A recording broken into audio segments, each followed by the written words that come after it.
Sindh police गश्त करने के बहाने आवाम को हिरासत और तशद्दुद का निशाना बनाने के बाद लूट मार करने लगे।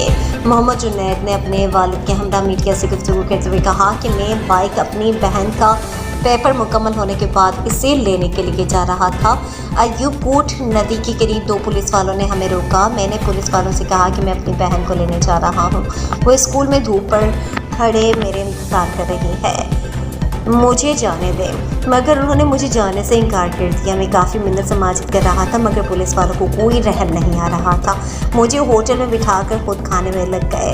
मैंने अपने वालिद को बुलाया। मेरे वालिद ने बहुत मिन्नत समाजत की कि मैं बैठा हुआ हूँ, मेरे बच्चे को जाने दो, मेरी बेटी कब से धूप में खड़ी है, अपने भाई का इंतज़ार कर रही है, मगर जाने नहीं दिया। उल्टा धमकियाँ दे रहे थे कि तुम्हारे बेटे के पैर में गोली मार देंगे, FIR काटेंगे। बार बार पैसों की डिमांड कर रहे थे। 50,000 से शुरू होकर 5,000 तक आ गए। फिर हमें थाने ले गए। वहाँ जाकर हमारे खिलाफ बोला कि मेरा बेटा मोहम्मद जुनैद डकैत है, जबकि वो झूठ बोल रहा था। मेरा बेटा डकैत नहीं था।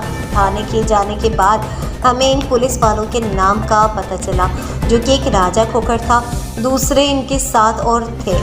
हमारा हुकाम IG Sindh additional IG Karachi DIG SSP से मुतालबा करते हैं कि राजा खोकर के खिलाफ सख्त कार्रवाई की जाए।